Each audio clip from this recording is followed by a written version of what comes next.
महाराज जी, आपने कल कहा था कि आप अपने जीवन की कुछ बातें हमें बताएंगे। तो आपसे प्रार्थना है कि अपने जीवन की कुछ बातें हमें बताइए। एक बताएंगे मुझे रोटी नहीं मिली, अकस्मात किसी ने रोटी दे दी। एक बताएंगे बचपन में किसी ने गालियां निकाली अंग्रेजी में, तो ये सब होएगा और क्या है। देखो क्या बोला। बोले अब हम अपने जीवन की क्या बात बताएं। वैसे कई बार पहले भी सुनाई होगी, पर फिर सुना देता हूँ। मैंने कुल दर्जा एक तक स्कूल में पढ़ा है। कुल दर्जा एक तक ही स्कूल में पढ़ा है, पहली क्लास तक ही बस पढ़ा है। अच्छा। और बल्कि पहला दर्जा भी परीक्षा पास नहीं की थी, सिर्फ ए और बी क्लास तक ही पढ़ा था। और दर्जा एक में तो नाम लिखा कर ही छोड़ दिया था। हिंदी की पढ़ाई तो हमारी इतनी ही है। हाँ, तो उन दिनों खड़िया से काली पट्टी पर लिखा करते थे और कलम हुआ करती थी सरकंडे की। तो कलम बनाने के लिए चाकू रहता था हमारे पास, तो मैं भी अपने पास रखता था चाकू। तो एक बार चाकू मैंने अपनी अंटी में, धोती पहनता था तो वहां लगा लिया और फिर भूल गया। अब खोजूं तो मिले नहीं। तो मैंने अध्यापक से शिकायत की कि मेरा चाकू किसी ने ले लिया है। और अपने पास ही है। हमारे पंजाबी में कहते हैं कुछड़ कुड़ी शहर ढंडोरा। अपने पास में लड़की है गोदी में और ढंडोरा पीट रहे बाहर। अब सुनाएंगे कि ऐसे तो अंदर आत्मा है और बाहर दिख रहे हैं। तो हमारा घराना बहुत प्रतिष्ठित था और मैं बाबा जी था, इसलिए सब लड़के तो मुझे आदर की दृष्टि से देखते ही थे।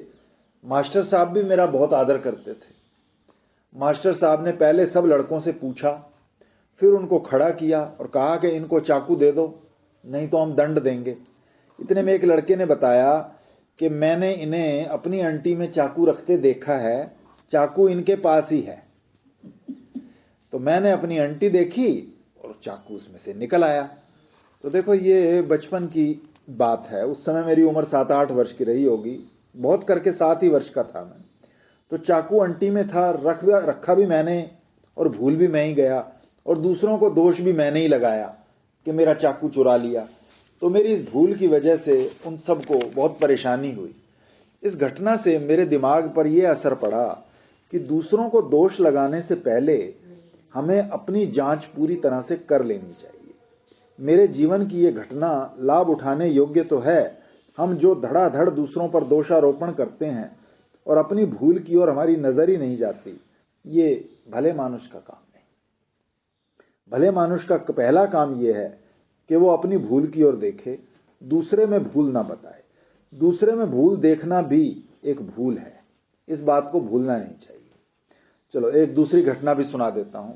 उसी स्कूल में जांच करने के लिए कोई इंस्पेक्टर साहब आए, नाम तो याद नहीं है। तो उन्होंने हम लोगों से पूछा, 8 और 6 कितना होता है, अपनी अपनी पट्टी पर जोड़कर बताओ। अब आप लोगों को तो हमारी इस मूर्खता की बात पर हंसी आएगी कि हम लोग इतने बड़े बड़े विद्वान समझदार यहाँ बैठे हैं, तो बचपन की इस छोटी मोटी बात में क्या रखा है, हम बचपन की बात सुन के क्या करेंगे, पर सुनना तो है ही। तो मैंने अपनी पट्टी पर 8 और 6 लिखकर 13 जोड़ दिया। और हमारे जो अध्यापक थे वो घूम घूम कर देख रहे थे कि लड़के क्या लिख रहे हैं। उन्होंने जब मेरी पट्टी देखी तो मुझको इशारा किया कि ये गलत है, इसको ठीक कर लो। पहले लिखे को पहुंच दो और दूसरा सही लिख दो, जिससे उनको पता ना लगे कि मैंने गलत लिखा है। पर मेरी समझ में ही नहीं आए कि ये गलत है कैसे। 8 और 6 को बार बार जोड़ा, 8, 9, 10, 11, 12, 13। 8 भी पहले लगा लिया, 8 भी जोड़ लिया ना, जाके 9 जोड़ना चाहिए था। बार बार उंगली पर गुनूं और कहूं 13 बिल्कुल ठीक है। खैर, साहब तो चले गए, उन्होंने मेरी पट्टी देखी नहीं। लेकिन मास्टर ने पीछे हमको समझाया, 8 में 6 जोड़ना था तो आपको 8 से गिनती नहीं आरंभ करनी थी, 9 से गिनती आरंभ करनी थी।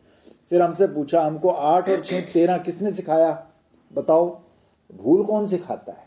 भूल कोई सिखाता नहीं है, भूल मनुष्य से होती है, उसको दूर किया जाता है। फिर जब वेदांत पढ़ने लगा तब प्रश्न उठा कि अज्ञान कहां से आया। तो भाई, अज्ञानता कहीं से आती नहीं है। अज्ञान है, अज्ञान रहता है, उसको मिटाना पड़ता है, वो तो है ही। अब कहो कि अज्ञान कब पैदा हुआ, नहीं, अज्ञान से कब पैदा हुआ, कहां है, नहीं, अज्ञान से कहां पैदा हुआ, अज्ञान क्या है, नहीं, अज्ञान से क्या पैदा हुआ? अज्ञान से असीमता। हाँ, अज्ञान सिखाने के लिए कोई स्कूल कॉलेज नहीं होता। आप मान लो आपके भीतर पहले से ही अज्ञान है और ज्ञान का अभिमान ना करें, अज्ञान को दूर करने के लिए प्रयास करें। देखो बचपन की बात अब बड़प्पन में काम आई। और सुनिए, हमारे पिता जब मैं 7 वर्ष का था तभी शरीर छोड़ गए और हमारे पितामह उनके बाद 10-11 वर्ष तक जीवित रहे। उस समय मेरी उम्र 17-18 वर्ष की थी। मेरी सारी दीक्षा शिक्षा का भार मेरे पितामह पर था। एक बात मैं उस समय की सुनाता हूँ। मेरे पितामह ज्योतिष थे, उनका ज्योतिष पर बहुत विश्वास था और वो स्वयं अच्छे विद्वान भी माने जाते थे।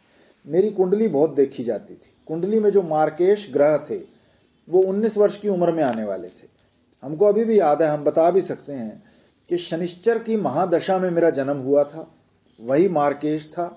और उसकी जो अंतिम दशा थी अथवा उसकी जो अंतिम रूपरेखा थी, अंतर में अंतर सूक्ष्म दशा, प्राण दशा सब निकाल कर देखा गया कि हमारी मृत्यु कब होगी। काशी के बड़े बड़े महामहोपाध्याय पंडित अयोध्यानाथ मिश्र, गंगाधर शास्त्री, बलदेव पाठक सब ने मेरी कुंडली देखकर ये निश्चय किया कि इस बालक की उम्र केवल 19 वर्ष की है। मैंने भी ज्योतिष सीख लिया था, तो मैंने भी निकाला तो हमको भी उतना ही लगा। पर अब देखो, मुझे 76वें वर्ष में अमृत महोत्सव देखने का मौका मिला है। वैसे इसकी हमको बहुत खुशी नहीं है कि हम 75 वर्ष के हो गए। अरे हम जब जहाँ थे ना तो उनका महोत्सव मनाया गया था। हाँ, अरे हम 100 वर्ष के हो जाएं तब भी हमको खुशी नहीं होगी। हम तो अजर हैं, अमर हैं, हमको मृत्यु का कोई भय नहीं है। आज मरें कि कल मरें कोई बात नहीं, ये नहीं किया इसका पछतावा नहीं और ये करना बाकी है ऐसा कोई संकल्प नहीं। लेकिन यदि हम उस समय मृत्यु के भय से डर गए, कर लिया, जो होना था हो गया, फिर बाकी जीने के का मतलब है? तो जब तक जिला है जियो। ईश्वर कृपा से हमें सत्संग मिला, महात्माओं के पास जाने लगे। ईश्वर कृपा से महात्मा भी बहुत अच्छे अच्छे मिले। 1976 तो हो गए भजन के सिर पर, जैसे मार्कंडे चिरंजीवी हो गए। आपको क्या सुनाएं, उनका स्मरण करने मात्र से हृदय पवित्र हो जाता है। उन्होंने मुझे बताया कि मौत तो जब होनी होगी तब होगी, उसको कोई ना पहले बुला सकता है ना कोई पीछे ढकेल सकता है। परंतु यदि तुम हमारे पास आओगे तो हम तुम्हारे हृदय से मृत्यु का भय अवश्य निकाल देंगे। सत्संग का फल मृत्यु को टालना नहीं है। इतनी बड़ी मैयत हमने कभी नहीं देखी। हमने सुखदेव के ऊपर छत से चढ़ के देखी। पहला आदमी जमुना जी में था और आखिरी जन्म उनके आश्रम में होगा। आखिरी आदमी, इतनी बड़ी मैयत कोई नहीं देखी हमने। तो सत्संग का फल है हमें निर्भय बना देना, हमारे हृदय में से मृत्यु का भय मिटा देना। निर्भय होकर, निर्द्वंद होकर आप अपना जीवन जी सकें। ये बात महात्माओं के सत्संग से ही सीखने को मिलती है। और आप मृत्यु की चिंता बिल्कुल छोड़ दें। ऐसा सोचें कि हमको कभी बुढ़ा नहीं होना, कभी हमें मरना नहीं, और निर्भय होकर, निर्द्वंद होकर जीवन जिएं और आगे बढ़ते चलें। जो आगे चलता है उसको मधु की प्राप्ति होती है, बहुत मधुरता, बहुत मिठास का जीवन प्राप्त होता है। तो हमारा एक एक कदम आगे आगे चले। अब एक आध बात आपको उपासना की सुनाते हैं। एक बार हमको बुखार आया, उस समय 8-9 वर्ष के थे और लघु कौमुदी पढ़ने के लिए पंडित प्रहलाद मिश्र के पास जाया करते थे।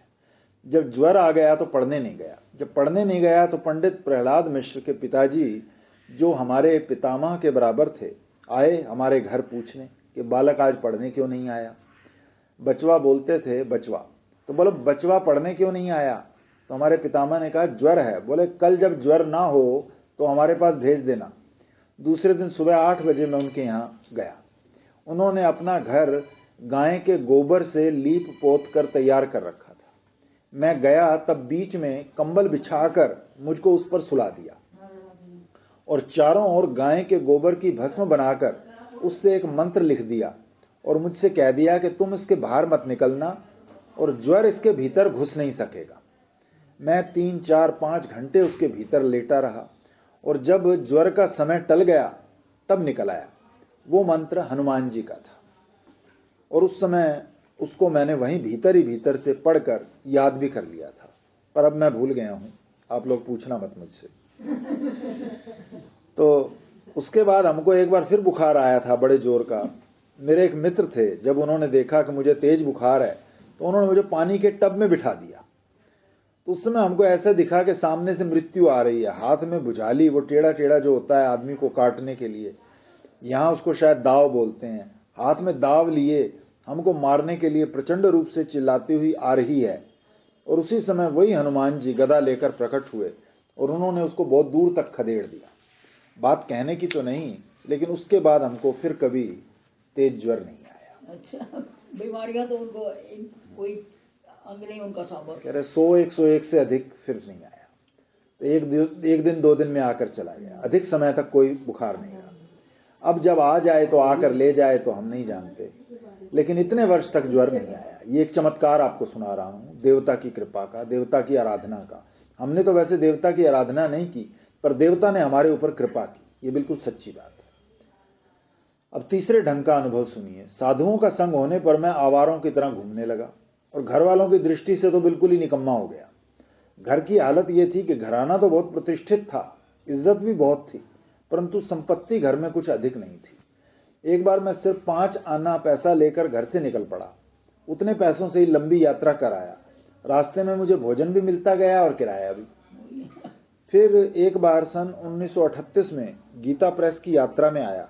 उस समय हमको मुंबई के भगवान दास सिंघानिया ने 100 रुपये दिया रास्ते के खर्च के लिए। इलाहाबाद पहुंचते ही हमारे एक संबंधी आए और आकर उन्होंने उसमें से 98 रुपये ले लिए,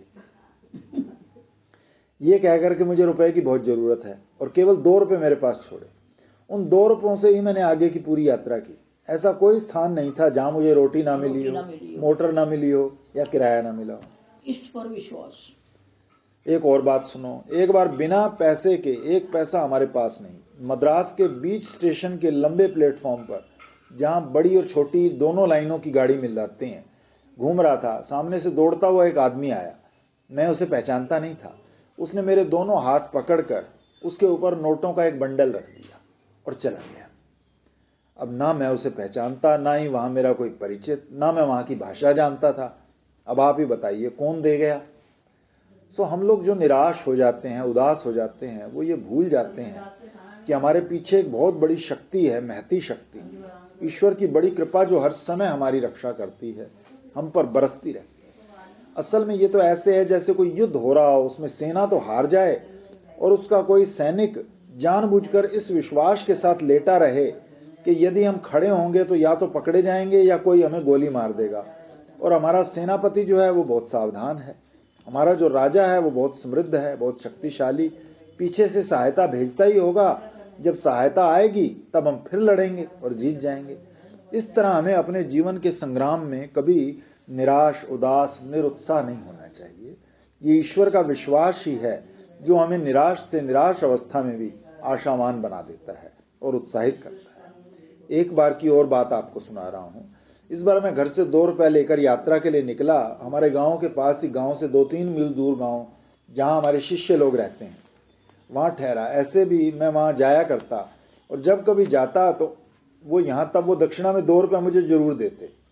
इस बार जब मैं उनके यहाँ गया, जाकर रुका, तो दूसरे दिन आगे बढ़ने के लिए उन्होंने मुझे 20 रुपये दे दिए। उन 20 रुपयों में मैंने 4.5 रुपये की टिकट खरीदी और आसनसोल चला गया। आसनसोल में एक आदमी ने मुझे 50 रुपये नहीं, 58 रुपये दिए। वहां से मैं जगन्नाथपुरी चला गया। जगन्नाथपुरी से दक्षिण की ओर लौटते समय गोमू के पास नहीं, गोमू से पहले ही गया की तरफ वजीरगंज नाम का स्टेशन है, वहां उतर गया, क्योंकि टिकट वहीं तक का था। तो ये ख्याल था कि बिना टिकट नहीं जाएंगे, और अब कहा चलो पैदल चलेंगे। फिर पैदल ही तपोवन के लिए चल पड़ा। भूखा था, अंधेरा भी हो चुका था। कुछ आगे बढ़ा तो किसी ने पुकारा, ठाकुर जी को भोग लग चुका है, कोई अतिथि है? मैं जाकर बैठ गया कि हाँ, मैं अतिथि हूं। मुझे उन्होंने भगवान का प्रसाद दे दिया। वहां से आगे बढ़ा, नाम तो अब याद नहीं, फिर देखने भी गया था। भगवान का प्रसाद दिया, भगवान खुद देने आते हैं। हमने ऐसा भी देखा है, भगवान खुद देने आते, वो है ना। लेकिन जीव का इतना विश्वास नहीं होता। ये जो शरणागति का तीसरा लक्षण है ना, लक्ष्य विश्वास हो, यही सबसे बड़ा है। तो जगह थी हरनौत, रात हो चुकी थी। रेलवे स्टेशन 11-12 बजे रात को पहुंचा, बिल्कुल भूखा। तभी एक बालक आया, मैं उनको देख रहा था अंधेरे में, बिल्कुल अंधेरा था पर मैं उनको देख पा रहा था। उन्होंने मुझसे पूछा कुछ खाओगे? मैंने कहा हाँ भूख तो लगी है। इतना सुनते ही वो दोनों बालक वहां से चले गए और जाकर खोया ले आए। रात को 12 बजे उन्होंने खोआ खिलाया। मैं खाता जा रहा था और उनकी शक्ल देखता जा रहा था, उनके कपड़े देखता जा रहा था। जब वो दोनों चले गए तब मेरे मन में आया कि अंधेरे में मैंने उनकी शक्ल कैसे देखी और उनके कपड़े कैसे देखे। उस रात वहीं ठहर गया। दूसरे दिन सुबह उनको ढूंढने लगा, किसके लड़के थे, कहाँ से आए थे, पर वहाँ कोई था ही नहीं। कोई गांव नहीं, कोई बाजार नहीं, कोई पोस्ट मास्टर नहीं, कोई स्टेशन मास्टर का लड़का नहीं। अब तो वहाँ खैर बहुत बड़ा कस्बा बस गया है। तो जब कोई नहीं था तो वहाँ भगवान ने स्वयं लाकर मुझको भोजन दिया। एक बार मैं जूनागढ़ की पहाड़ी पर चढ़ रहा था, अकेला था, रात को नहीं दिन में। एक आदमी आया, उसने मुझसे पूछा आप शांतनु बिहारी जी हैं? मैंने कहा हाँ हूँ, तो मेरा ये नाम था पहले। फिर उसने कहा आप पहले कल्याण में काम। शांतनु कुंड की आराधना से तो पैदा हुए थे ना, इसलिए पहला नाम इनका शांतनु बिहारी है। बोले आप पहले कल्याण में काम करते थे? बोले हाँ करता था। बोले तब मैंने 21 रुपये लिया था, वो मेरे ऊपर आपका ऋण है, ये आप ले लीजिए। मैंने कहा मैंने तो अपने जीवन में प्रतिज्ञा कर रखी है कि ना ऋण लूंगा ना किसी को ऋण दूंगा। एक बात दूसरी और है कि कभी हमारे पास रुपया रहा ही नहीं तो मैं ऋण कैसे देता। गीता प्रेस वालों से भी मैंने कभी कोई रुपया लिया हो या वेतन लिया हो सो बात नहीं। उनके काम से कहीं जाता या वो कहीं भेजते तो जो रुपया वो देते हैं वो जेब में रखकर चला जाता, जरूरत पड़ने पर खर्च करता और जो बचता वो लाकर ऐसे का ऐसे लौटा देता। मेरे पास तो कभी पैसा रहा नहीं, तो मैंने आपको ऋण कब दिया? पर उसने जिद करके कहा पर मैंने आपसे रुपया लिया है, और जबरदस्ती मेरे हाथ में 21 रुपया रख कर चला गया। कहा कि जहां मैं भूखा था, प्यासा था, जहां एक पैसा मेरे पास नहीं था, वहां न जाने किसकी प्रेरणा से मुझे रुपया दे गया। अब तक मैं भी जानता हूं कि मैंने कभी उसको रुपया नहीं दिया था, परंतु ना जाने कहां से उसको स्वप्न आ गया कि मैंने इनसे रुपया लिया। इसलिए भाई मेरे, ईश्वर पर विश्वास होना चाहिए। हमारे जीवन के लिए बहुत बड़ा संबल है, बहुत बड़ी वस्तु है। और आपको क्या अनुभव सुनाऊं, आप विश्वास करें कि मत करें, इस जीवन में ईश्वर के दर्शन होते हैं, इसी जीवन में अमरता के दर्शन होते हैं, इस जीवन में सत्य चित आनंद घन अद्वितीय परमात्मा का अनुभव होता है। दुनिया केवल इतनी ही नहीं है जिसमें ये सब दुनियादार लोग फंसे हुए हैं और रात दिन अपनी एड़ी का पसीना सिर पर चोटी पर पहुंचा रहे हैं। दुनिया इससे भी बहुत बड़ी है। इस हाल में कितने जीव जंतु हैं, कितने देवता पितृ भूत हैं, हम इन आंखों से नहीं देख सकते। अरे इनसे तो इतना भी नहीं दिखता जितना एक दूरबीन या खुर्दबीन से दिख जाता है। ये तो बहुत कम देख पाते हैं, लेकिन आप विश्वास कीजिए कि हमारी आंखें ही सब कुछ नहीं है, इससे परे भी बहुत बड़ी दुनिया है। यदि हम विश्वास के साथ, उत्साह के साथ, उदासी छोड़ करके आगे बढ़ें तो हमारे इतने बड़े बड़े सहायक हैं। महाराज आपको क्या बताएं। एक बार मैं रात को गंगा जी में डूबने लगा। एक महात्मा का दर्शन करने गया था। गांव के समीप 1.5-2 मील पर गंगा जी थी। रात हो चुकी थी। सोचा गंगा जी में स्नान कर लूं। घुस गया गंगा जी में। अंधेरा तो था, अंधेरे में दिखता था नहीं, एक गड्ढे में चला गया। तैरना भी नहीं आता था। तभी किसी ने आकर, उसको देखा नहीं मैंने कौन है, मेरी गर्दन पर अपना हाथ रखा और उठाकर मुझको दूर सूखे में फेंक दिया। कहने का अभिप्राय यह है, पता थोड़ा लगता है किसने उठाया, आने नीचे गिरे तो कौन उठा ले आया, हम उठ ही नहीं सकते। बोले कहने का अभिप्राय यह है कि आपके जीवन में निर्भयता हो, ईश्वर हर जगह आपकी मदद करेगा। आप चाहे धन कमाने की दिशा में आगे बढ़िए, चाहे भोग की दिशा में बढ़िए, चाहे भगवत प्राप्ति की दिशा में बढ़िए। अब कल से जो आप पूछेंगे उस प्रश्न का उत्तर देंगे। वैसे ये भी प्रश्न का उत्तर ही है, पर यदि इससे आपको कुछ साहस मिलता है, कुछ उत्साह मिलता हो, आपकी निराशा दूर होती हो, तो यह आपके लिए अच्छा भी है। क्या चमत्कार का मूल विश्वास है या चमत्कार को विश्वास का जन्मदाता कहा जा सकता है? ज्ञान का इनसे क्या संबंध है, कृपया बताइए। बोले जब हम ऐसा मानते हैं कि हमारी ही श्रद्धा से या हमारे मन के दृढ़ संकल्प से चमत्कार होते हैं तो चमत्कार में स्थिरता नहीं आती है, वो अस्थिर हो जाते हैं। और यदि हमारा ये विश्वास है कि ईश्वर की कृपा से चमत्कार होते हैं तो वो स्थायी और दृढ़ होते हैं, सच्चे होते हैं। यहाँ तक कि जो लोग ईश्वर को नहीं मानते हैं, जैसे जैन, बौद्ध आदि, उनमें भी चमत्कार तो बहुत होते हैं, शतावधानी सहस्त्रावधानी होते हैं, परंतु उनके यहाँ भी छोटे छोटे देवता माने जाते हैं, जिंद माने जाते हैं। जैन संप्रदाय में तो जिंदों की माया बहुत अधिक है। वैसे परमार्थ की दृष्टि से इनका कोई विशेष महत्व तो नहीं है, क्योंकि ये मनुष्य को ईश्वर की ओर से विमुख करके संसारिक व्यवहार में ज्यादा फंसा देते हैं। असल में जो समाधि लगाना चाहते हैं उनके लिए भी ये विघ्न है, जो भगवत भक्ति चाहते हैं उनके लिए भी विघ्न है, और जो तत्व ज्ञान प्राप्त करना चाहते हैं उनके लिए भी ये विघ्न ही है। काशी में एक महात्मा रहते थे, उनकी आंखों में बड़ी शक्ति थी। कभी शालिग्राम की शिला या नर्मदेश्वर उनके सामने रख दिया बड़े जाता, विघ्न हो, लेकिन कोई जब अपूर्व चमत्कार होता है, चाहे दर्शन का चाहे रोटी मिलने का, तो एक विश्वास तो बढ़ता है ना। ये भले विघ्न कहे, विघ्न क्या है, अगर उसकी इच्छा हो तो, लेकिन जो अपने आप चमत्कार होएगा तो उससे तो हमारा आत्मबल बढ़ेगा ना, कि भाई रक्षस्थिति विश्वास हो, यही तो इसका मूल है। तभी तो प्रेम और बढ़ता है ना, है? तभी और प्रेम बढ़ता है। हाँ। विश्वास से ही तो प्रेम बढ़ेगा। वो तो लंदन में तो कभी शालिग्राम की शिला हमारे या गुरु जी ने सारे हिंदुस्तान की यात्रा पैदल की थी। एक बार 2 दिन उनको कुछ खाने को नहीं मिला, मिट्टी घोल के खा ली, मिट्टी घोली, उसका पानी पी लिया। तो तीसरे दिन एक सामने आए, भगवान ही होंगे, तो 2 दिन से नहीं, उसने 2 पूरी दी। इनके मन में आया कि 2 पूरी दी, अरे मैं 3 दिन का भूखा हूँ, इसको इतना भी नहीं पता, बड़े कंजूसी से दी। तो उस फटाफट बोले, जो 3 दिन का भूखा हो उसको एकदम नहीं खाना चाहिए, और ये कहते लोप हो गए। तो ये चमत्कार है, लेकिन इससे विश्वास तो होता है ना। तो उनके सामने शालिग्राम शिला या नर्मदेश्वर सामने रख दिया जाता और वो आंख उठाकर उसको देख लेते तो वो फट जाता था, ऐसी तीव्र थी उनकी दृष्टि। लेकिन हमारे गुरु जी ने हमको कहा कि कभी उनके पास मत जाना। क्यों नहीं जाना, ये मैंने कभी नहीं पूछा उनसे, उन्होंने मना किया और मैंने मान लिया, कभी गया नहीं।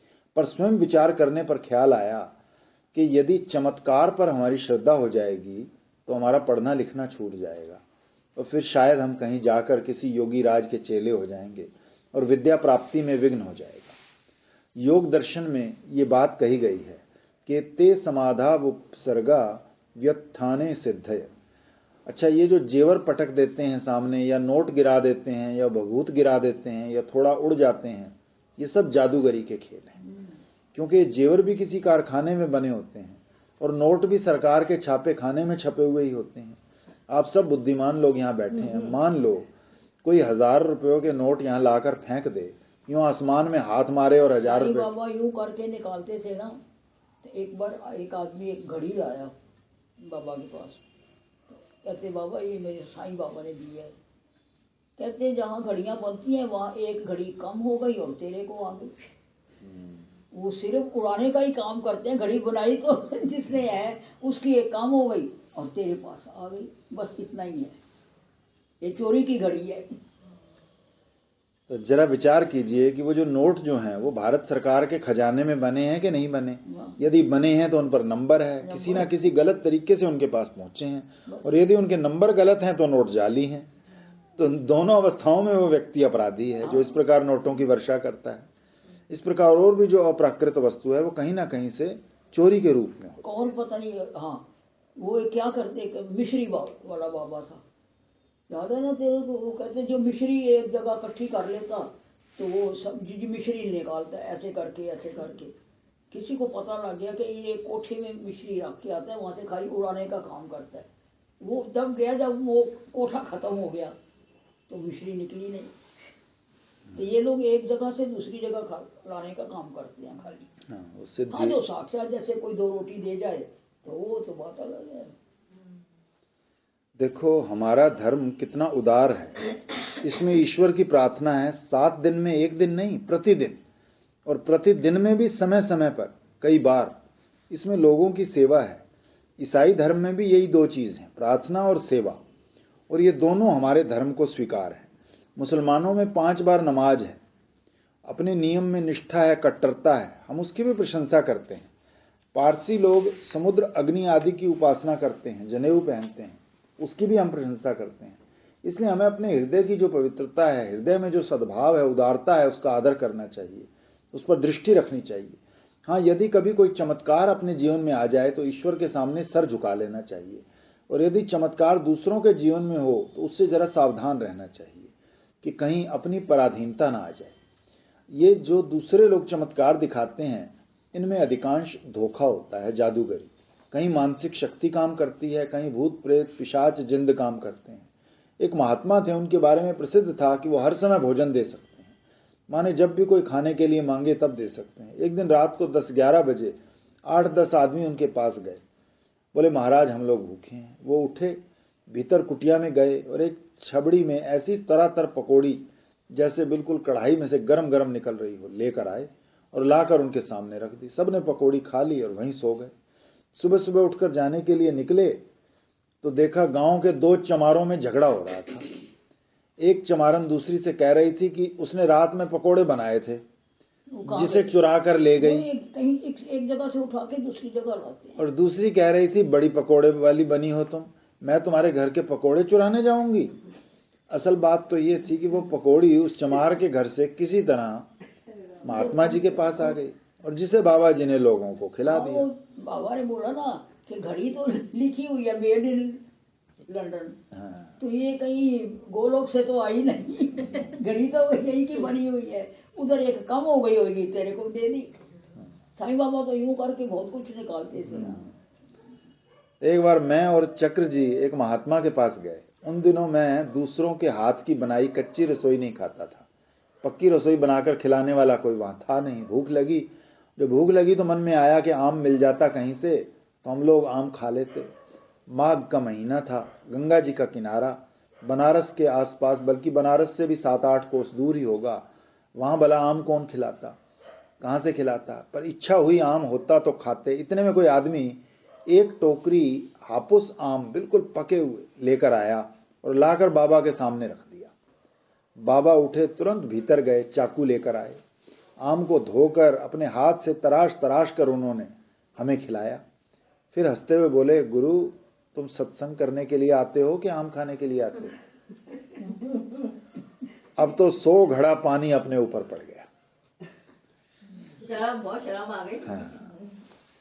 एक और बात सुन, ये जो कन्हैया लाल माणिक लाल मुंशी के एम मुंशी थे, एक बार उनका हाथ बहुत कांपने लगा था, उनसे लिखा नहीं जाता था। कोई एक चमत्कारी सज्जन आए, उन्होंने आसमान में अपना हाथ यूं मारा, एक अंगूठी आ गई और वो अंगूठी उन्होंने मुंशी जी के हाथ में पहना दी। अंगूठी बिल्कुल हिंदुस्तान की बनी हुई, बल्कि किस दुकान की बनी हुई, वो मोहर भी लगी हुई थी, मैंने वो भी देखी। उनका हाथ कांपना बंद हो गया, वो लिखने लगे। 2 दिन 3 दिन 4 दिन लिखते रहे। इन 3-4 दिनों में उन्होंने कितने ही लेख लिख डाले कि हमारे चमत्कार हो गया और अमुक महात्मा ने चमत्कार कर दिया। वो सब लिखा पढ़ी करने के बाद वही ठन पाल, वही हाथ का हिलना, फिर से हाथ वैसे कांपने लगा। अतः आप चमत्कारों के चक्कर में मत पड़िए। आपको जो करना है परिश्रम से करिए, परिश्रम करके धन पैदा कीजिए, परिश्रम करके विद्या प्राप्त कीजिए, विद्या और विद्वानों का संग करके अपनी प्रतिभा को बढ़ाइए।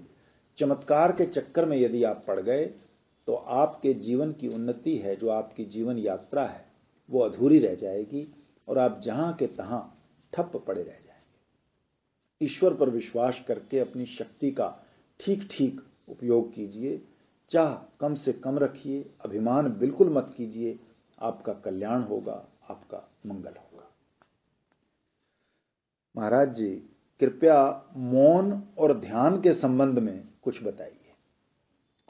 बोले मौन तप है, ये वाणी के नियंत्रण से होता है, और ध्यान जो है वो मन का रसास्वाद है, मन की एकाग्रता है।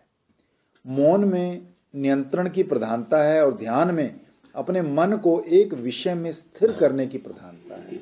दुनिया की ओर से वाणी को खींच लेना, मन को खींच लेना मौन है, और मन को किसी एक जगह लगा देना ये ध्यान है। ध्यान जैसे पानी बह रहा है तो उसको बहने से रोक देना मौन है, और उस पानी को एक क्यारी में या गमले में डालना, ये ध्यान है।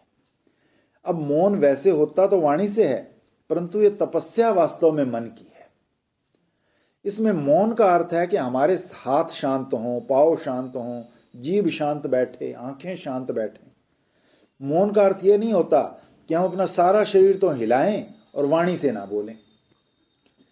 जब सन 1936-37 में हम गोरखपुर में थे, तब वहां लोग 6-6 महीने का मौन लेते थे। वो लोग बोलते, हे नाथ नारायण वासुदेव। प्रबुद्धत ब्रह्मचारी से सीख लिया था, या श्री कृष्ण गोविंद हरे मुरारे, वो तो बोलते ही से नहीं। और हाथ से इशारे करते। तो कोई आदमी आ जाता तब बोलते, हे नाथ साबुन दो आना। माने 2 तोले की जीभ तो नहीं हिलाई, सिर हिला दिया, सिर यूं यूं यूं यूं कर दिया। तो ये सिर कौन हिलाता है? मन ही तो हिलाता है ना। तो मौन का अर्थ ये नहीं होता। मौन का अर्थ होता है हम जीवन में निस्संकल्पता की ओर बढ़ें, हमारे जीवन में तमोगुण ना हो, निषिद्ध संकल्प ना हो, विहित संकल्प भी ना हो। निस्संकल्प होना माने अपने आप में बैठना, और इसका द्वार है मौन। और ये हर दिन नियम से 15 मिनट करना चाहिए। महीने भर 15 मिनट मौन रहकर देखें, फिर दूसरे महीने 20 मिनट रहकर देखें, फिर हर महीने 5-5 मिनट बढ़ाते रहें, 12 महीनों तक। फिर देखिए कितना बढ़िया आपका मौन हो जाता है। मौन से सोती हुई शक्तियों का जागरण हो जाता है। बल्कि यूं कह सकते हैं कि सुषुप्त शक्तियां क्रियाशील होने के लिए व्याकुल होती हैं, उभरती हैं, उकसती हैं। मनुष्य के जीवन में जो सत्य है, जो ज्ञान आनंद है, उसकी स्फूर्ति होती है। सत्य से सद्भाव की स्फूर्ति, चित्त से विवेक की स्फूर्ति, आनंद से सुख की स्फूर्ति होती है। यदि हम शांत रहें, निरस्त सर्वसंकल्प हो जाएं, तो हमारे जीवन में जो चमत्कार भरे हैं, न जाने क्या क्या चमत्कार भीतर पड़े हुए, गड़े हुए, सोए हुए हैं, वो सब जाग जाएं। यद्यपि पाश्चात्य मनोविज्ञान कहता है कि हमारे भीतर सब कीचड़ ही कीचड़ भरा है, और उसी में से सद्भावों का विकास होता है, ठीक वैसे जैसे कीचड़ में से कमल निकलता है। परंतु हमारा जो पौरस्त्य मनोविज्ञान है, उसके अनुसार तो हमारे हृदय के भीतर कीचड़ नहीं, हीरे भरे हैं। जब हम बाहर का पर्दा हटा देते हैं, तब ऐसे ऐसे हीरे, ऐसे ऐसे नए नए ज्ञान विज्ञान भावों का उदय होता है, जिसकी कोई सीमा नहीं, जिसकी कोई मर्यादा नहीं। एक बार हम स्वयं भी चमत्कृत हो जाते हैं कि मेरे हृदय में ऐसा घाव भरा था, ऐसा विवेक भरा था, ऐसा भाव भरा था, ऐसा विज्ञान भरा था, ऐसी प्रतिभा थी, आज तक सब कहाँ सोए हुए थे। इसलिए सुषुप्त शक्तियों को जागृत करने के लिए मौन हमारे जीवन में एक बहुत बड़ी वस्तु है, बहुत आवश्यक है। मौन से ही सुषुप्त शक्तियों का जागरण होता है। इसे आप यूं समझें जैसे 2 आदमी या 4 आदमी आपस में बातें कर रहे हों, तो जो भला मानुष होता है वो चुप हो जाता है। ये नहीं कि सब लोग एक साथ बोलने लग जाएं। जो भला होता है वो चुप ही रहना पसंद करता है। ऐसे ही हमारे हृदय में जो भला मानुष बैठा हुआ है, वो जब देखता है कि हम सारी बातें दुनिया की ही कर रहे हैं और करते ही जा रहे हैं, बोलते जा रहे हैं, तो वो बोलना बंद कर देता है, चुप हो जाता है। वो तब बोलता है जब हम चुप हो जाते हैं। जीवन में ये भी एक सीखने लायक बात है कि जब 2 आदमी आपस में बात कर रहे हों, तो बीच में तीसरे को नहीं बोलना चाहिए। यदि सामने वाला सुनना ना पसंद करता हो, केवल बोलना पसंद करता हो, तो उसके सामने भी नहीं बोलना चाहिए। ये एक शिष्ट व्यवहार की, एक सफल जीवन यात्रा की बात है कि जब एक आदमी का बोलना पूरा हो जाए तब हम बोलें, और जो हमें सुनना पसंद करे उसी के सामने बोलें। अब प्रश्न पर प्रश्न ही करने लगें और उत्तर भी स्वयं ही देने लगें, माने प्रश्न भी स्वयं करें, उत्तर भी स्वयं दें, तो सामने वाले को बोलने का अवकाश ही ना दें, तो वो बेचारा क्या करे, कैसे बोले। शिष्टता के नाते वो चुप रहता है। अब ध्यान की थोड़ी सी बात आपको सुनाते हैं। जैसे वेदांती लोग तो मौन को ही सबसे बड़ी वस्तु मानते हैं। वो कहते हैं पत्थर की शिला जैसे मौन रहती है, वैसे मौन हो जाओ, इससे चेतन का प्रकाश फूट पड़ेगा। पर हमारे भिन्न भिन्न दर्शनों में भिन्न भिन्न प्रकार के ध्यान का वर्णन मिलता है। कई ऐसे भी होते हैं जो कहते हैं हम ईश्वर को नहीं मानते, धन्य है वो, उनको हम हाथ जोड़ते हैं, नमस्कार करते हैं, परंतु असल में वो अत्यंत मूर्ख हैं। क्योंकि जिसने देश का कोना कोना नहीं छान लिया, वस्तु का कण कण नहीं छान लिया, काल का क्षण क्षण नहीं देख लिया, सृष्टि का आदि अंत नहीं देख लिया, वो कैसे कह सकता है कि ईश्वर नहीं है? नहीं है। ये कहने का अधिकार। एक को कहते थे क्या तो नहीं, हिमालय से लेके कन्याकुमारी तक सारा देख लिया हिंदुस्तान कि भगवान नहीं है। तो कुछ लोग ऐसे भी होते हैं जो सुन सुनाकर संगति के प्रभाव से या थोड़ा बहुत सोच करके पढ़ लिख कर लेबोरेटरी में मशीन से कुछ चीज़ों की परीक्षा करके कह देते हैं ईश्वर नहीं है। पर धन्य है वो, उनको हम क्या कह सकते हैं। पर वो ये भूल जाते हैं उनके यहाँ भी कोई काम करना होता है, ध्यान की एकाग्रता की आवश्यकता होती है। बिना एकाग्रता के तो भोग भी नहीं हो सकता, अर्थोपार्जन भी नहीं हो सकता।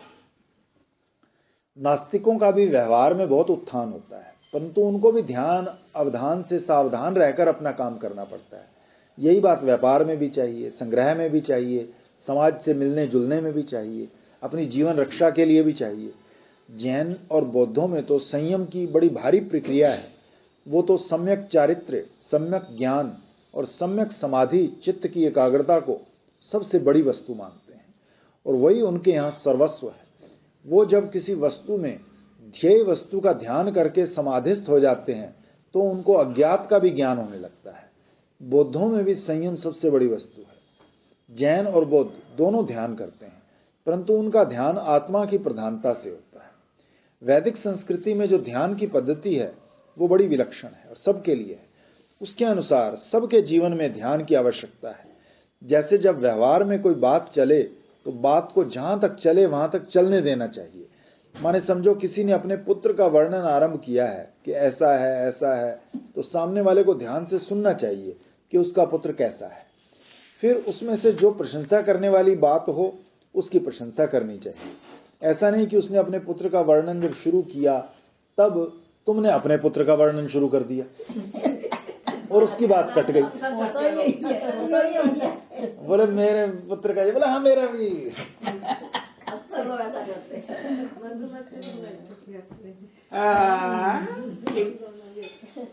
तो सामने वाले की बात पूरी हो जाए तब अपनी बात जोड़ें। बीच में ऐसा एक आदमी और था, वैसा एक आदमी और था, ऐसे मत बोलो। आप देखिए, आप बातचीत के सिलसिले को तोड़ते हैं कि नहीं? यदि तोड़ते हैं तो आप में ध्यान करने की योग्यता नहीं है। इसलिए शांति से सुनना सीखिए, शांति से सुनिए, पूरी तरह से सुनिए। उसमें जो कल्याणकारी तत्व है उनको ग्रहण कीजिए। ये कैसे हो? पहले तो वाणी में संसार की बातों को काटने पीटने तोड़ने जोड़ने से अरुचि रखनी चाहिए। दूसरे बोलने में भी अरुचि होनी चाहिए, माने मौन रखिए। मौन का आरंभ भगवान के नाम से कीजिए। वैसे ये बात लोगों की समझ में थोड़ी कम आती है। देखो हम बोलते हैं राम राम राम, तो मिट्टी की तो बनी है जीभ और उसमें जल का होता है रस और ऊष्मा से मानो गर्मी से निकलती है आवाज, वायु से हिलती है और आकाश में वो ध्वनि चलती फिरती है। तो केवल जीव से बोलने से हमारी पृथ्वी जल अग्नि वायु आकाश, हाथ ही हमारे मन और बुद्धि का समावेश होता है। हमारा अन्नमय कोश लग गया, जीव अन्नमय कोश। हमारा प्राणमय कोश लग गया, जीव का हिलाना। हमारा मनोमय कोश लग गया, प्रेम से भगवान का नाम ले रहे हैं। हमारा विज्ञानमय कोश लग गया, उसमें जो श्रद्धा और महत्व बुद्धि है हमारी। आनंदमय कोश लग गया कि उसमें हम रस लेते हैं। तो देखने के लिए तो ये राम नाम बहुत छोटी चीज मालूम पड़ती है, पर संपूर्ण विश्व को हमारे अंदर लिए है।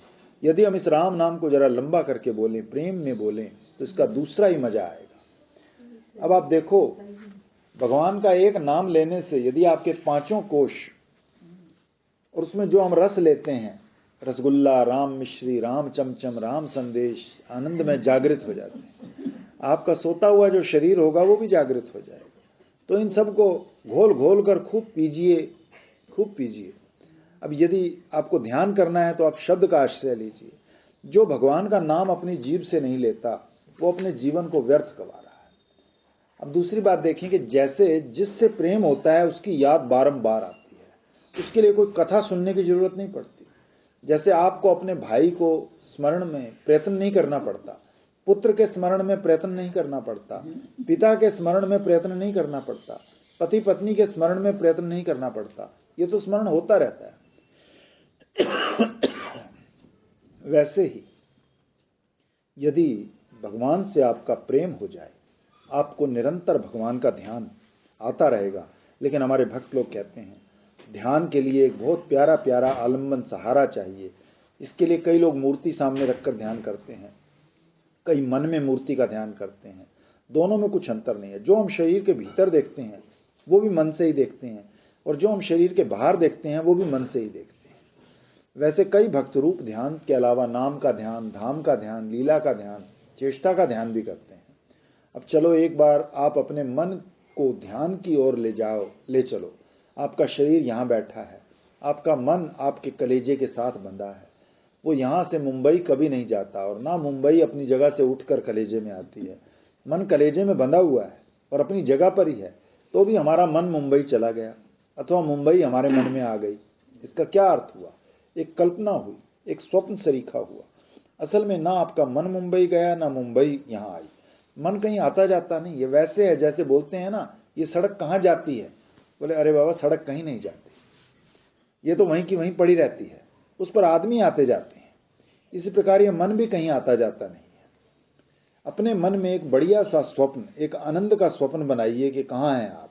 झरझर यमुना जी बह रही हैं, श्री गिरिराज जी सिर उठाए खड़े हैं, बालुका में पुलिन है, पुलिन के ऊपर हरे भरे उद्यान, पास में बहुत बड़ा वन, गौएं हैं, कोई काली कोई लाल, अधिकांश भूरी, चर रही हैं सब।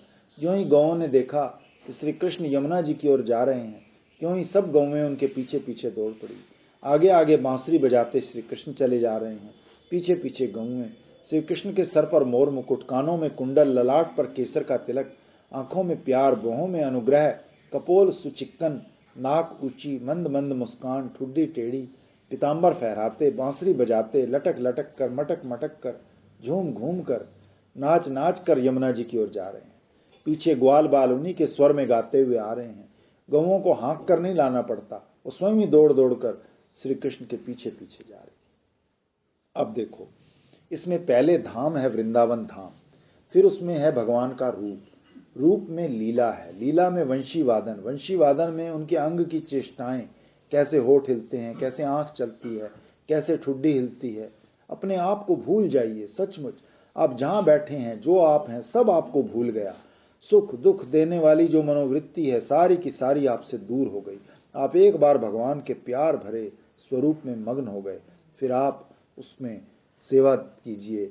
कभी पाँव का घुंघरू टूट जाए, आप जाकर बांध दीजिए, भगवान का स्पर्श प्राप्त होगा। कभी पान देना हुआ तो दे दीजिए, कभी देखो जो कर विद्या है, हाथ जोड़कर खड़े हो जाए, फिर कभी आप उनके साथ नृत्य करने लगें, उनके साथ लीला में सम्मिलित हो जाइए। सब के सब सगुण साकार का ध्यान ऐसे ही होता है। उपासना है, मूल यही है ना। एक ध्यान ऐसा होता है जिसमें सांस के साथ हंसो सो हम की ध्वनि आती रहती है, और उस ध्वनि में, उस नाद में लीन हो जाते हैं। एक ध्यान ऐसा होता है कि सबका अपवाद करके स्वयं अपने स्वस्वरूप में स्थित हो गए। सारी दुनिया मुझसे तो मालूम पड़ती है, मुझ में ही है, लेकिन वो मैं शरीर नहीं है। अगर ये ध्यान आप नहीं रखेंगे, शरीर में से मैं को नहीं निकालेंगे, तो मैं देखता हूँ झूठा है, मूर्खता है, बंधन है। यदि मैं को शरीर से नहीं निकालेंगे तो सब मुझ में है, ये बिल्कुल कल्पना है। कोई कोई गाढ़ निद्रा का ध्यान करते हैं और समाधि लग जाती है, कोई कोई स्वप्न का ध्यान करते हैं, बिल्कुल संप्रज्ञात समाधि लग जाती है। इस प्रकार ध्यान करने की बहुत विधियां हैं। जिसका प्रश्न है उसको तो ऐसे सोचना चाहिए कि हम पूजा के घर में बैठे हैं, पूजा के आसन पर, सामने भगवान की मूर्ति, भगवान का चित्रपट, पर भगवान बोलते नहीं है। क्यों नहीं बोलते? भगवान हंसते नहीं है। क्यों नहीं हंसते? आंख बंद करने पर भी नहीं दिखते। क्यों नहीं दिखते? इन पलकों में तो भगवान को ढक देने की शक्ति है नहीं। तो इसके लिए चित्त में व्याकुलता हुए बिना ध्यान का होना जरा कठिन है। व्याकुलता होनी चाहिए। वो लड़का कल आया था ना, कहता है प्राप्ति का उत्तम साधन बताओ। मैं क्या विकलता? उसको विकलता का अर्थ ही नहीं आया। कहते विकलता क्या होती है? कहते वो समय हमारे जीवन में कब आएगा जब हमारी आंखों के सामने तुम खड़े होगे, मुस्कुरा रहे होगे। तो इस प्रकार की व्याकुलता प्रभु के लिए अपने मन में होनी चाहिए। प्रेम की प्यास लगी है, बड़ी तीव्र प्यास, उससे हमारी सांस, हमारे प्राण पीड़ित हो रहे हैं, उत्कंठा के वश में होकर कंठ में आ रहे हैं। इनकी उत्कंठा प्राणों को खींचकर कंठ तक ले आई। अब यदि आप तुरंत आकर आंखों को दर्शन नहीं देते तो ये प्राण जल्द ही निकल जाएंगे। इस तरह आप अपने मन को दुख की कल्पना से मुक्त करके सुख की कल्पना में स्थिर कीजिए, और जब सुख की कल्पना का मजा आ जाएगा, ये ग्रंथ साहब ने सिर देते हैं जो करतार मिले तो भी सौदा सस्ता है। कई बार मर चुके, एक बार और सही। तब आपका मन अपने आप ही भगवान के ध्यान में लग जाएगा। यद्यपि ये सगुण साकार का ध्यान बहुत बड़ा आलंबन है, बहुत बड़ी वस्तु है, नाम का आलंबन, रूप का आलंबन, परंतु कुछ लोग ऐसे हैं जिनको ये नहीं भाता, जिनकी इसमें प्रीति नहीं है। तो ये बात उनके ध्यान में रहनी चाहिए, व्यवहार करते समय उनकी किसी से आसक्ति ना हो जाए, किसी से दुश्मनी ना हो जाए। माने आसक्ति, दुश्मनी, मोहब्बत, नफरत सबसे बचकर चलना है। कोयले की कोठरी में घुस जाइए पर कोयले की जरा सी भी कालक शरीर को ना लगे, ऐसा असंग व्यवहार में असंगता सर्वदा बनी रहे। नहीं तो दुश्मनी करेंगे तो उसके साथ दुर्व्यवहार करेंगे, मन में करेंगे, वचन से करेंगे, तन से करेंगे, और प्यार करेंगे तो आप स्वयं उसमें फंस जाएंगे, फिर मन से, वचन से, तन से आसक्त हो जाएंगे, फिर पक्षपात करेंगे। असल में यदि हम नफरत मोहब्बत करने से व्यवहार में बच सकें तो हमारे लिए बहुत ही कल्याणकारी मार्ग हो जाए। एक बात आपको और सुनाता हूँ। आपकी आंख है, आपकी ही है, किसी दूसरे की तो नहीं है। तो थोड़ी देर के लिए उसका हिलना आप बंद कर दीजिए। जोर मत लगाइए, ऊपर मत उठाइए, नीचे मत ले जाइए, दाहिने बाएं कहीं मत ले जाइए। जहां आपकी आंख की पुतली है वहीं उसको स्थिर होने दीजिए। आप देखिए ये चमत्कार, जितनी देर आपकी आंख की पुतली नहीं हिलेगी उतनी देर आपका मन भी कहीं नहीं जाएगा। माने जहां आपके नेत्र स्तब्ध हुए वहां आपका मन एकाग्र हुआ और आपका ध्यान लग गया। एक बात और ज्यादा सोचनी नहीं चाहिए, निरंतर अपने को काम में लगाए रखना चाहिए, इससे अपने आप ध्यान होता रहता है। नहीं तो ज्यादा सोचने वाले लोग, सबसे बड़े काम की बात है। वो कहते हैं माला लेके बैठे रहते हैं, काम करो काम करो, वो कह रहा है सतत काम करो। उनको सब कहना, ज्यादा सोचने वाले लोग सोचते ही रह जाते हैं। एक मूलचंद नाम का व्यक्ति था, सिंधी। जब पाकिस्तान बना तो हिंदुस्तान आया। बताया महाराज मैं लाखों रुपए अपने साथ ले आया हूँ, ये सोचकर कि अब कोई काम यहाँ करूँगा। 1 वर्ष बीता, 2 वर्ष, 3 वर्ष। जब भी आता पूछता क्या काम किया भाई, बोलते अभी सोच रहा हूँ, अभी सोच रहा हूँ। और सोचते सोचते 30 वर्ष बीत गए। 30 वर्ष में कोई काम शुरू नहीं किया। जो रुपए ले आया था वो सब भी इस अरसे में समाप्त हो गए, और अब तो वो स्वयं भी समाप्त हो गया। तो कहने का तात्पर्य है कि निकम्मा रहने से अथवा चिंता करने से बुद्धि की शक्ति घटती है, और काम करते रहने से बुद्धि उसमें ऐसी संलग्न हो जाती है कि उसमें थकान नहीं होती, इसलिए माला घुमाते रहना यही काम है। बल्कि और प्रतिभा का उदय होता है। पूरे मनोयोग से लगे रहिए। यदि आप पूरा मन लगाकर, बुद्धि लगाकर, पूरे संकल्प, पूरी शक्ति से कार्य नहीं करेंगे तो वो पूरा कैसे होगा। तो भाई मेरे, काम पूरा करने के लिए, चाहे वो काम व्यवहार का हो चाहे परमार्थ का, ध्यान बहुत ही आवश्यक है।